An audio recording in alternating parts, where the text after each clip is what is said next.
மறக்காம சர்ப்ரைஸ் பண்ணுங்க. தேங்க்யூ. நான் இந்த கருத்தரங்கில் பேச வேண்டாம் என்று முடிவு செய்திருந்தேன். ஏன்னா அப்படியான மனநிலையே எனக்கு ஒரு 2-3 நாளாக போயிடுச்சு. நேற்று மதியானம் டைரக்டர் ஷங்கரை பார்க்க போயிருந்தோம் இந்த ப்ரோக்ராமுக்காக. அவருடைய அந்த பிரம்மாண்டமான ஸ்டுடியோ அதெல்லாம் உட்காந்து அவர் எங்கூட பேசினே இருக்கார். ரஜினிகாந்த் வந்து ஒரு ஸ்கல்ப்சர்லாம் செஞ்சு இது எப்படி சார் இருக்குது, 6 மாதம் ஆச்சு சார் உருவாக்கட்டெல்லாம் சொல்கிறார். எனக்கு எதையுமே பார்க்க முடியல. இந்த பேச்சின் இறுதியில் இந்த ப்ரோக்ராமுக்கு அவர் எவ்வளோ கொடுக்க போகிறாரு அப்படின்னு மட்டுமே ஒரே மாதிரி அவர் முகத்தை பார்த்துனே இருக்கிறேன். நான் அப்படி சுவாரஸ்யம் இல்லாத இருக்கவே மாட்டேன். அவர் ரொம்ப டிஸ்டர்ப் ஆகுறாரு. ஆனால் அவர் பயங்கர சுவாரஸ்யமாக பேசுங்கிறாரு. சார் அந்த கடைசி செக் அமௌண்ட் எவ்வளோன்னு தெரிஞ்சுக்கலாமா சார் அப்படின்றது என் நாக்கு நுனியிலேயே இருக்குது. ஒரு வேலையை எடுத்துட்டா என்னால் அப்படி தான் செய்ய முடியும். அதனால் நான் ராமகிருஷ்ணன்கிட்ட கூப்பிட்டு நான் அந்த கருத்தரங்கத்தில் பேசலை, நான் இன்னொரு நாள் பேசிக்கிறேன் ராமகிருஷ்ணன் சொன்னேன். ஆனால் இன்னைக்கு வந்து ஒரு மாதிரி மூடு செட் ஆயிடுச்சு. இந்த உங்களை எல்லாம் பார்த்த உடனே இந்த டீம் வந்து மேடையில் உட்காந்தோன்னே இல்லை ராமகிருஷ்ணன் நான் பேசுகிறேன் அப்படின்ட்டு அது வந்து எனக்கு ரொம்ப சந்தோஷமாக இருக்குது. பிரபஞ்சன் சாருடைய நான் வந்து இன்றைக்கி தடத்தில் வந்து அவரை பற்றி ஒரு 7 பக்கம் கட்டுரை எழுதுகிறேன். விகடன் வந்து எனக்கு ஃபோன் பண்ணி ஒரு விஷயம் சொன்னாங்க, எந்த ரைட்டரை பற்றியும் இவ்வளோ ஒரு போல்டான ஆரம்பத்தை யாருமே எழுத மாட்டாங்க சார், ஒரு தயக்கம் வந்துடும் எதை எழுதுறது எதை எழுதக்கூடாதுன்னு. இப்படி ஒரு ஓப்பனிங் இருந்துச்சு, அப்படி அதிர்ச்சியாக இருந்துச்சு சார். நாங்கள் என்ன ஓப்பனிங்னா, ஒரு நாள் மவுண்ட் ரோட்டில் ஒரு நைட் 8:30 மணி இருக்கும். நாங்கள் ஒரு 4-5 நண்பர்கள் ரோட்டுக்கு அந்த பக்கம் நிற்கிறோம். பிரபஞ்சன் சார் வந்து ஒரு 4 பீர் பாட்டில் அப்படியே குழந்த மாதிரி அணைச்சின்னு மவுண்ட் ரோட்டை கிராஸ் பண்ணுறாரு. அப்படி பண்ணோடனே நான் பயங்கரமாக பதறிட்டேன். யாரோ ஒரு இளம் பெண் வந்து ஒரு ஜீன்ஸ் டிஷர்ட் போட்டு அவர்கிட்ட அந்த சமயத்தில் ஆட்டோகிராஃப் கேட்குது. இவர் வந்து ரொம்ப தயக்கமே இல்லாமல் அந்த பீர் பாட்டில் அந்த பொண்ணுகிட்ட கொடுத்துட்டு ஆட்டோகிராஃப் போடுறாரு. நான் வந்து பயங்கர அதிர்ச்சியாகி அவர்கிட்ட, சார் என்ன சார் நீங்கள் இப்படி பண்ணுறீங்க, என்ன சார் பண்ணேன் அப்படின்றாரு. என்ன சார் உங்களுக்கு எவ்வளோ பெரிய இமேஜ் இருக்குது, அந்த இமேஜெலாம் எனக்கு வேணாம் சார், அந்த இமேஜெலாம் எனக்கு வேணாம். நான் வந்து எப்படி இருக்கணும்னு நினைக்கிறேனோ அப்படி இருந்தால் போதும் சார். ஒன்று அந்த இமேஜை காப்பாற்றிக்கணும்னு நினச்சா நான் பீர் குடிக்கக்கூடாது இல்லையா. அப்புறம் இந்த யாரோ கேட்டாங்க, அவர் கையில் என்ன வெண் சுருட்டு அன்புமணி ராமதாஸ் மாதிரி யாரோ ஒரு கோயிலை எழுப்பினாங்க அந்த ஃபோட்டோகிராஃபியை பார்த்துட்டு. அவர் சொன்னார், நான் சிகரெட் பிடிக்கூடாதுன்னா பிடிக்கூடாது, பிடிக்கிறேன்னா அது ஃபோட்டோவில் நான் பிடிக்கிறது தானே வரும், நான் என்னையா மறைக்கிறேன் அப்படின்னு கேட்டார். ரொம்ப நேற்று கேஎஸ்கிட்ட பேசினுக்கும் போது ஒரு விஷயம் சொன்னார். அவர் ஒரு பேர் பாடியோடு இருந்தார். கேஎஸ் ஒரு ஃபோட்டோ எடுக்கணுமே, என்ன எடுங்க, சட்டை போட்டுங்களா என்ன. ஜேகே கிட்ட வந்து ஜெயகாந்தன்கிட்ட ஒரு பத்திரிகை இந்தியா டுடே நிருபர் போயிட்டு பேட்டிலாம் எடுத்து முடிச்சுட்டு ஃபோட்டோ எடுக்க போய்க்கிறாரு. எடுத்துக்கோங்க இன்னொன்னே, சட்டை போட்டுங்க சாருங்க, இந்த பாரு என்ன ஃபோட்டோ எடுங்கன்னா அப்படியே எடு, சட்டையை ஃபோட்டோ எடுங்கன்னா ஹேங்கரில் மாட்டிக்கிது அதை எடுத்து. அதாவது இவங்க வந்து இந்த வெளிப்படையான தன்மை இருக்குல்ல, அதுதான் ஒரு இலக்கியவாதிக்கு வந்து ரொம்ப ரொம்ப முக்கியமான விஷயம். அழகிய பெரியவன் சொன்னார்ல, ஒரு மன்னர், ஒரு அரசர், ஒருவேளை முதலமைச்சராக யாருமே இல்லை, எம்ஜிஆருடைய அவர். எம்ஜிஆர் சந்திக்கிறதுக்கு வெளிநாட்டிலேருந்து அமெரிக்காவிலேருந்து ஒரு டீம் வந்திருக்கு. அவருடைய உதவியாளர் கூட இருக்காரு. இவங்க வந்து பவர் பற்றி பேசுகிறாங்க. ஒரு பவர் பிளான்ட் அப்படின்னு நினச்சின்னு அதெல்லாம் தமிழ்நாட்டில் நாங்கள் கரண்ட் கட்டே இல்லைன்றாரு. இதெல்லாம் சகிச்சின்னு ஒரு இன்டலெக்சுவலால் கூட இருக்க முடியல. கழுக்குன்னு சிரிச்சிட்றாங்க. சிரித்த உடனே அந்த காட்சியை வந்து பிரபஞ்சன் வந்து பிரமாதமாக சொன்னார். சிலர் வந்து எழுத்துல மிஸ் ஆகிடும், கான்சைஸ் ஆகிடுவார் ரைட்டர் எழுதும்போது. இப்படி பார்த்துக்கிறாரு எம்ஜிஆர் அந்த அவர் கிளிக்குன்னு சிரிச்சான்னு இப்படி பார்த்துக்கிறாரு. அவ்வளோதான் போயிட்டாங்க. காலையில் 3 மணிக்கு ஒரு ஐஜி வந்து இவர் வீட்டு கதவை தட்டிக்கிறார். இவர் இந்த ஐஜி டிஜிபி எல்லாம் எம்ஜிஆர் பிஏன்னா பயங்கர இவருக்கு சலாம் போடுறவங்க தான் அவங்க எல்லாருமே. அவர் என்னப்பா இந்த நேரத்தில் வந்து கேஷெல்லாம் ஆயிடுச்சு லுங்கி கத்தின்னு வந்துக்கிறார். இல்லை சார் கொஞ்சம் ஸ்டேஷன் வரலாம், எல்லாருடைய பாஷையும் அன்னைக்கு அவர்கிட்டே உபயோகிச்சுக்கிறாரு. அவன் அதிர்ச்சி, ஸ்டேஷனுக்கா, நான் என்னடா நினச்சிக்கிறேன் அப்படின்னு. இல்லை தலைவர் உங்களை தூக்க சொல்லிட்டாருன்றாரு. தூக்க சொல்லிட்டாரா அப்படின்னு உடனே இவர் பயங்கர அதிர்ச்சியமாகி இவர் பேசின்னு இருக்கும்போதே உள்ளே போய் இவர் எதிரிலேயே ஒரு கஞ்சா பாக்கெட்டை வச்சுக்கிறாங்க. இவர் சொல்லுகிறார், இந்த மாதிரி என்னை வேற எதுலையாச்சும் அரெஸ்ட் பண்ணி, ஒரு சிஎம்முடைய பிஏ வீட்டில் கஞ்சா இருந்துச்சுன்னா அது அவருக்கு தான் அவமானம். நேற்று நைட்டு வரல நான் அவருக்கு தானே பிஏ, என்னையா பண்ணுறீங்க ஒன்று. இல்லைங்க இந்த கேஸ் தான் அப்படின்ட்டுக்கிறார். வாய்த்தவர் கூட அவர் அந்த கேஸ்ன்னு சொல்லிட்டு இதெல்லாம் அவர் யோசிக்க மாட்டார்ல, மன்னர் அப்படி யோசிக்க மாட்டாங்க. அப்புறம் உள்ளெல்லாம் போயிட்டார். அந்த பிஏவுடைய ஒய்ஃப் வந்து டெய்லி ராமாவரம் தோட்டத்துக்கு குழந்தையும் ஒரு கை குழந்தையும் ஒரு பெண் குழந்தையும் கூட்டின்னு போய் நிற்பாங்க. 36 நாள் டெய்லி எம்ஜிஆர் அவங்கள பார்ப்பாரு, இப்படி பார்ப்பாரு, ஒன்றுமே பேச மாட்டார், பேசாமல் போயிடுவார். ஒரு நாள் வந்து வண்டி நிறுத்து அப்படின்னு நம்ம கூப்பிட்டு, என்ன எங்கள் வீட்டுக்காரர் இன்னும் வரலைங்கய்யா, வந்துடுவார் போ அப்படின்ட்டு போயிட்டார். அடுத்த நாள் காலையில் அவர் வீட்டுக்கு வந்துட்டார். அதெல்லாம் பிரச்சனையே இல்லை. ஒரு இலக்கியவாதி எந்த இடத்துல அந்த கதை எழுதானோ அதெல்லாம் வந்துட்டார். ஒரு மிட் நைட் வீட்டுக்கு வந்துட்டார்.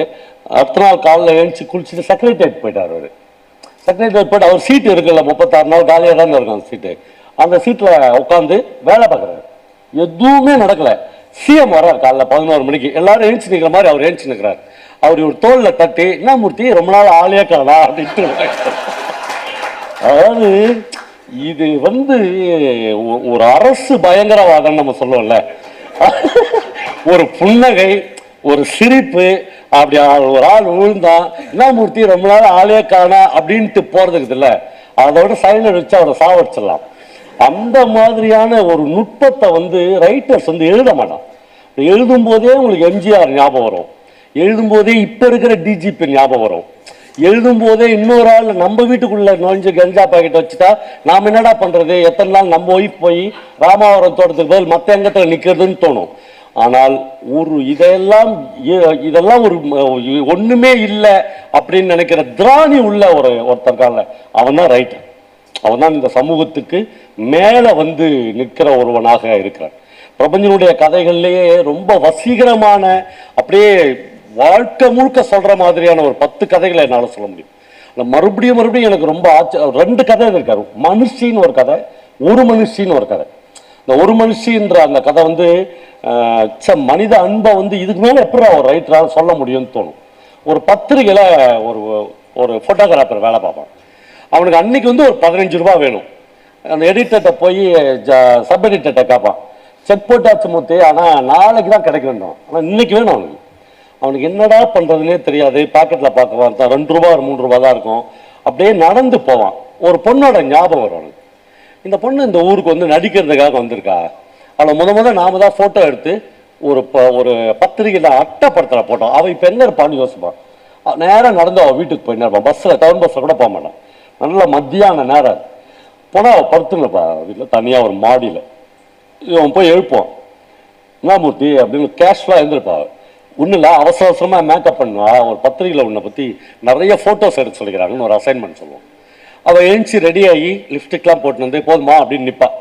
நின்னவுடனே இவன் வந்து டக்குன்னு ஒரு 50 ஃபோட்டோ இருப்பான். 50 ஃபோட்டோ வச்சுட்டு அந்த கேமரா வச்சுட்டு ஏதோ கீழே போயிட்டு ஒரு சிகரெட் பிடிச்சிட்டு வருவான். எல்லாம் முடிஞ்சிச்சு. இப்போது அவன் சொல்லுவான், உடனே இதை பிரிண்ட் போடணும், எனக்கு ஒரு 50 ரூபா வேணும்னு கேட்பான். 50 ரூபா தான் அவனுக்கு மெயின். உடனே அவன் சொல்லுவான், இருமூர்த்தி என்கிட்ட காசு இல்லை, கீழே போய் வாங்கின்னு வரான்னு அந்த கீழே வீட்டுக்கார அம்மாட்ட போய் 50 ரூபா வாங்கிட்டு கொடுப்பான். சாப்பிடலாமா அப்படின்னு கேட்பான். அவன் சொல்லுவான், இல்லை நீ ஒரு 20 ரூபா வச்சுக்கோ. பிரபஞ்சனுடைய மனிதர்கள் இருக்கிறாங்களே, 50 ரூபாய்க்காக தான் அவன் இவ்வளோ தூரம் தேடின்னு வந்தான். அவளை 50 ரூபாய்க்காக தான் அவளை வந்து ஃபோட்டோ எடுத்தான். 50 ரூபாய் பார்த்தோன்னே இன்னும் 20 ரூபாய் வச்சுக்கோ, நீ பிரியாணி வாங்கிக்கோ, எனக்கு டைம் இல்லை, உன்னை போய் பிரிண்ட்டு போட்டு பத்திரிக்கை அனுப்பிச்சாதான் நாளைக்கு வரும்னு சொல்லுவான். சொல்லிட்டு கீழே போயிடுவான். போயிட்டோடனே அந்த அம்மா வந்து அந்த வீட்டுக்கார அம்மா மேலே கேஷ்லாம் எழுந்து வந்து, என்னடியே ஆள் வந்து போகுது, ஆள் வந்து அவன் தாண்டி காசு கொடுப்பா, நீ என்கிட்ட காசு வாங்கி அவனுக்கு கொடுக்குற அப்படின்னு கேட்பான். நண்பர்களே, யாராலையுமே எதிர்பார்க்க முடியாத ஒரு வரியை பிரபஞ்சன் எழுதியிருப்பார். நான் ஆயா அவன் ரொம்ப நல்லவன் ஆயா, ஆனால் அந்த கேமராவில் வந்து ஃபிலிமே இல்லை, அவன் சும்மா தான் என்னை ஃபோட்டோ எடுத்தான்னு சொல்லுவான். ஃபிலிமே இல்லையா அப்படின்னா, இது எப்படி உனக்கு தெரியும்னு கேட்பா. இந்த கேமராவில் ஃபிலிம் இருக்குதா இல்லையான்னு பார்க்குறதுக்கு சொல்லி கொடுத்தவனே அவன் தான். ஒரு அருமையான சந்தர்ப்பத்தில் எனக்கு வந்து கேமராவில் எப்படி ஃபிலிம் போடணும் எப்படின்னு அவன் கீழே போனப்போ சிகரெட் பிடிக்க கீழே போன நான் திறந்து பார்த்தேன், அதில் ஃபிலிமே இல்லை ஆயான்னு சொல்லுவான். அப்புறம் ஆனாலும் அவன் ரொம்ப நல்லவாயா, இன்னமோ காசு வேணும் அவனுக்கு, அதனால தான் அவன் வந்தான் சொல்லிட்டு நண்பர்களே அவன் கீழே இறங்கி அந்த படிக்கட்டில் போவான். இவன் கூப்பிட்டு, மூர்த்தி ஒரு நிமிஷம் வாயேன் அப்படின்னுவான். என்ன அப்படின்னு, இருந்துட்டு போயிடேன் அப்படின்னுவான். அந்த என் கூட இருந்துட்டு போயேன் அப்படின்றதுலாம் அப்படி ஒரு டீ குடிச்சிட்டு போயேன்ற மாதிரி சொல்லுவார். பிரபஞ்சனுடைய அந்த அடித்தட்டு மக்களை வந்து அவர் கையாண்ட விதம் இருக்குல்ல, இந்த ட்ரெடிஷன் அவருக்கு எங்கேருந்து வருதுன்னா, அவர் வந்து அவங்க தாத்தா காலத்துலேருந்து ஆரம்பிக்கிறாரு. அவர் சொல்றாரு, நான் என்னுடைய பால்ய காலத்தில் எங்கள் வீட்டில் எப்படி பார்த்தாலும் ஒரு 7-8 பாட்டிங்க இருப்பாங்க, எங்க திருமணாலும் கிழவிகளாகவே இருப்பாங்க. ஒரு நாள் நான் எங்கள் அம்மாட்ட சீரியஸாக கேட்டேன், ஏமா நம்ம வீட்டில் மட்டும் இத்தனை பாட்டிங்க இருக்கிறாங்க, ஒரு அரியாங்குப்ப பாட்டி இருக்கும், ஒரு லாஸ்பேட்டை பாட்டி இருக்கும், இந்த பாட்டி இந்த பாட்டின்னு சொல்லுவாங்க. டேய் அது ஒரு சுவாரஸ்யமான கதை இருக்குதுன்னு அவங்க அம்மா கூட்டு போய் இவரை சொல்லிக்கிறாங்க. என்னன்னா உங்க தாத்தாவுக்கு வந்து மொத்தம் 8 கல்லுக்கடை இருந்துச்சு. 8 கல்லுக்கடையில் ஒரு கல்லுக்கடைக்கு பக்கத்துலையும் ஒரு சால்னா கடை போடுவாங்க, சால்னா கடை போடுவாங்க. அதில் தான் அந்த போட்டி விற்கிறது, ஈரல் விற்கிறது அதெல்லாம் இருக்கும். அவங்க தாத்தா நினச்சிக்கிறாரு இதை யாரோ ஒரு பொம்பளை விற்று சம்பாதிச்சு குடும்பம் நடத்தத்தை விட அவளும் நம்ம வீட்டு பொம்பளையாவே இருந்தா லாபம் நம்ம வீட்டுக்கே வராதா அப்படின்னு நினச்சிக்கிறாரு. அந்த அந்த ஒவ்வொரு பாட்டிகளையும் கை கொண்ட விதங்க இருக்குல்ல, அது வந்து ஒரு 2000 பக்கம் எழுதுறா சார்னாரு. 2000 பக்கமா சார்னு அவர் சொன்னார். ஒன்றும் இல்லை சார், கடலூர் மார்க்கெட் கமிட்டிக்கு போய் தான் நெல் போட்டு வருவாங்க எங்க தாத்தாலாம். ஒரு நாள் வரும்போது ஒரு புளிய மரத்து அடியில் ஒரு அரிக்கன் லைட் வெளிச்சம் கண்டுக்குது. அவர் நிறுத்திட்டு யாரு அப்படின்னா ஒரு அம்மா வந்து ஒரு பையனோட நின்றுக்குது. நான் வந்து அரியாங்குப்பம் அப்படிங்குது. என்ன பிரச்சனை, எங்கள் வீட்டுக்காரன் அடிச்சு தொத்திட்டாங்க அப்படின்னு. சரி ஏறிக்கோ அப்படின்னு உடனே அவங்க மாட்டு வண்டியில் ஏறி உக்காந்துக்கினாங்க. இப்படியாக அரியாங்குப்பத்து பாட்டி என் வீட்டுக்கு வந்து சேர்ந்தாள் அப்படின்னு. அதாவது இந்த வெளிப்படையான தன்மை இருக்குல்ல, நாம் வந்து எல்லாத்தையுமே ஸ்கிரீன் பின்னாடி தான் சார் செய்யணும்னு நினைக்கிறோம். நாம் வந்து பீர் குடிக்கணும் அப்படின்னு நினச்சா முதல்ல கதவை மூடு, ஜன்னலை மூடு, ஸ்கிரீனை மூடுன்னு தான் சார் சொல்கிறோம். அவர் வந்து மவுண்ட் ரோட்டில் யாரோ ஒரு பொண்ணுக்கு நான் ஆட்டோகிராஃப் போட கூட நீ கொண்டாந்து பீர் பாட்டில் வச்சுக்கோ நான் போட்டு தரேன் அப்படின்னா நான் அவ்வளவு வெளிப்படையான ஒரு ஆளாக இருக்க வேண்டும் என்று நினைப்ப ஒருத்தனால் தான் வந்து இவ்வளவு மேன்மையான விஷயங்களை எழுத முடியும் என்று கருதுகிறேன். கடைசியாக நான் இன்னும் ஒரு கதையை ஞாபகம், அதுதான் பிரபஞ்சனுடைய சாரம். அவர் வந்து வித்தியத்தியான வாழ்க்கை, எதுவுமே எனக்கு வேணாம் அப்படின்னு சொல்ற. எனக்கு வந்து 500 பக்கம் எழுத முடியும் பிரபஞ்சனோட இந்த 30 வருஷத்துல எனக்கு நேரடியாகவும் அவரை அறிந்தும் ஏற்பட்ட அனுபவங்களை பத்தி. ஆனா இந்த சாரத்தை அவர் எங்கிருந்து அடைகிறார் என்றால் தியாகி என்ற ஒரு கதை எழுதியிருக்கிறார். அந்த கதையில ஒரு தாலுகா ஆபீஸ்ல போய் ஒரு வயசான ஆள் உட்காந்துப்பார், துண்டு போட்டுனுப்பார், ஒரு காங்கிரஸ் துண்டு போட்டுனுப்பார். அந்த தாலுகா ஆபீஸ்ல பென்ஷன் சீட் பார்க்குற ஒரு கிளர்க் வந்து ரொம்ப சலிப்பா இருப்பான். இவங்க எல்லாரையுமே 5 வருஷத்துக்கு ஒரு தாட்டி வீட்டுக்கு அனுப்பிச்சிடலாம். ஏன்னா 5 வருஷத்துலேயே அவனுக்கு ஒரு மிகப்பெரிய சலிப்பு வந்துடுது. அவன் ஒவ்வொருத்தரையா டீல் பண்ணுவான். அடுத்தது அப்படின்வான். இவர் போவார். உங்களுக்கு என்ன பென்ஷன் பிரச்சனை அப்படின்னு ஆரம்பிப்பான். அவர் சொல்ல ஒரு பிரச்சனையும் இல்லை, அடுத்த மாதத்துக்கு எனக்கு பென்ஷன் வேணான்னு எழுதி கொடுத்துட்டு போவாங்க. இவனுக்கு பயங்கர ஷாக் ஆகிடும்.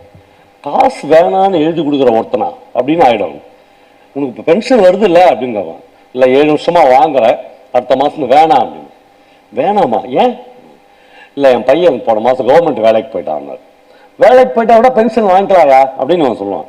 அதை வாங்கக்கூடாதுன்னு தாங்க. இவ்வளோ பேசுகிற, ஏன் வாங்கினேன்னு கேட்பான். அப்போ அந்த ஆள் வந்து சொல்லுவார், ஒன்றும் இல்லை சார், சுதந்திரத்துக்காக பாடுபட்ட ஒரு தியாகி பாண்டிச்சேரி பஸ் ஸ்டாண்டில் பிச்சை எடுக்கிறான் அப்படின்னு ஒரு செய்தி வந்துடக்கூடாதுன்றதுனால தான் நான் பென்ஷன் வாங்கினேன் அப்படின்னு சொல்லுவான். அவன் வந்து நிமிந்து உட்காருவான். அவன் இது மாதிரி ஒரு ஆளை பார்த்ததே இல்லை. என்னாச்சு அப்படின்னு கேட்பான். ஒன்றும் இல்லை, நான் வந்து பென்ஷன்லாம் வந்துன்னு தான் இருக்கு, என் பையன் வேலைக்கு போயிட்டான், வேணாம். இப்போ நீங்கள் எந்த தெரு அப்படின்னு கேட்பான். நேரு ஸ்ட்ரீட். நேரு ஸ்ட்ரீட்டில் ஒரு பெரிய இடத்த சொல்லுவான். அது வந்து அவருடைய கடை. ஓ, அந்த கடை ஓனரா நீங்கள் அப்படின்னு கேட்பான். அவர் சொல்லுவார், ஆமாம், ஒரு நாள் வந்து மெட்ராஸுக்கு பர்ச்சேஸ்க்கு போனேன், பர்ச்சேஸ் முடிஞ்சிடுச்சு, மெரினா பீச்சுக்கு போய் காந்தி பேச போறாருன்னு கேட்க போனேன், அவர் கூடயே போயிட்டாங்க. அப்போ கடை அதெல்லாம் என்னாச்சுன்னே தெரியாது. இந்த பையன் சொல்லுவான், நம்ம ஜென்ரேஷன் பையன்ல, இல்லையே நீங்கள் கடையை மெயின்டைன் பண்ணிக்கிட்டே அரசியலில் ஈடுபட்டுருக்கலாமே. அவன் சொல்லுவான், தம்பி இது வந்து நீ நினைக்கிற மாதிரி இல்லை, அது வந்து ஒரு நெருப்பு. அந்த கடை என்னாச்சு, அங்கேருந்து ஆளுங்க என்னானாங்க எதுவுமே எனக்கு தெரியாது, அப்படியே காந்தி கூட போயிட்டேன்.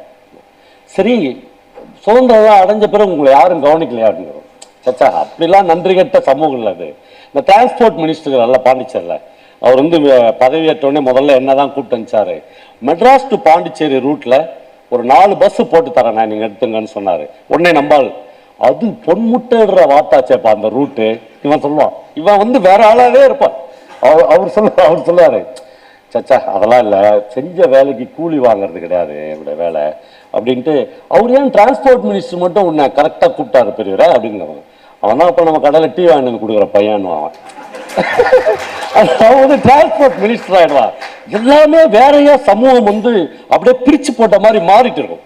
இப்போ ஒரு முக்கியமான தருணத்துல, சரி நீங்க ஏன் அப்ப பென்ஷன் வாங்கினீங்கன்னா இவங்க சொல்லாரு, எங்க பையன் வேலை இல்லை, ஒரு தியாகி வந்து ரோட்ல போய் பிச்சை எடுக்கக்கூடாது என்ன வாங்கினேன், இப்போ அவன் வேலைக்கு போயிட்டான்.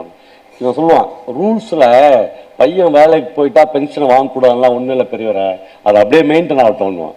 இவன் வந்து இவருடைய மனநிலையை புரிஞ்சிக்கவே மாட்டான். அவர் சொல்ல இல்லைங்க எனக்கு நான் ரொம்ப அசூசியாக கருதுறேன், இதை எழுதி கொடுத்துறேன்னு ஓகே வீட்டுக்கு போவான். வீட்டுக்கு போனோடனே வீட்டில் ஒரு காட்சி இருக்கும். ஒய்ஃப் வந்து இவருடைய மருமக வந்து பையனுக்கு சாப்பாடு போடுவான். புது அரசு ஊழியர் எல்லாம் அவன் சாப்பிட்டுப்பான். சாப்பிடும் போது எங்கே கிழவன்னு கேட்பான். அவன் என்னன்னே இவ்வளோ சொல்லியும் கேட்கலைங்க, அந்த பென்ஷன் வேணான்னு எழுதி கொடுக்க போயிடுச்சு. கடைசி வரி பிரபஞ்சன் இப்படி எழுதியிருப்பார். சரி அந்த ரசத்தையும் அந்த ரசத்தையும் நான் வந்து கட் பண்ணு என்று சொன்னான் காந்தி என்று அந்த கதை முடியும். பையன் பேர் காந்தி, தியாகி இல்லை, அவர் அப்படி வச்சிருப்பார். எல்லா குடும்ப உறவுகளிலிருந்து மொத்த சமூகமும் அப்படியே மாறிப்போன ஒரு விஷயமாக இது இருக்கும். பிரபஞ்சனுடைய மிக மிக அற்புதமான கதைகளில் வந்து அவர் வந்து மனிதர்களை மிக எளிமையான மனிதர்களை நோக்கி தான் பயணித்திருக்கிறார். மிக எளிமையான மனிதர்களோடு மட்டுமே பழகி இருக்கிறார். அதனால்தான் அவருக்கு வந்து அப்படி எதையுமே பொருட்படுத்தாத ஒரு மனநிலை இருக்கு. தமிழ்நாட்டில் இருக்கிற இலக்கியவாதிகள் எல்லாரும் சேர்ந்து ஒவ்வொரு ஊருக்கும் அவரு வர இலக்கிய கூட்டத்துக்கு வரேன்னு சொல்லிட்டு வராத போன கதைகள் இல்லை, அதை மட்டும் எழுதுனா ஒரு 200 கண்ணீர் கதைகளை எழுத முடியும். ஆனா நீங்க அதை பத்தி கவலையே பட வேண்டாம். இதுல ரொம்ப டாப் மோஸ்ட் விஷயம் எல்லாம் இருக்கு. என்னன்னா பிரபஞ்சன் சாகித்ய அகாடமி வாங்கினதுக்காக நாங்க ஒரு பாராட்டு விழா நடத்தணும். சாகித்ய அகாடமி வாங்கினாங்க, திருவண்ணாமலையில ஒரு பாராட்டு விழா நடத்தி காந்தி சில மூலையில ஒரு மிகப்பெரிய மேடை போட்டு அவருக்கு தானே பாராட்டு விழா, அதுக்கே அவர் வரல. இப்போ வேற எந்த நிகழ்ச்சினாலும் ராமகிருஷ்ணா வரலன்னா கன்சாமி சாரை பத்தி நீங்க கொஞ்சம் பேசுறீங்க சார் சொல்லிடலாம். பிரபஞ்சனுக்கு பாராட்டு விழாவுக்கு பதில் அந்த இடத்துல வேற யாரையா வச்சா பாராட்ட முடியும்?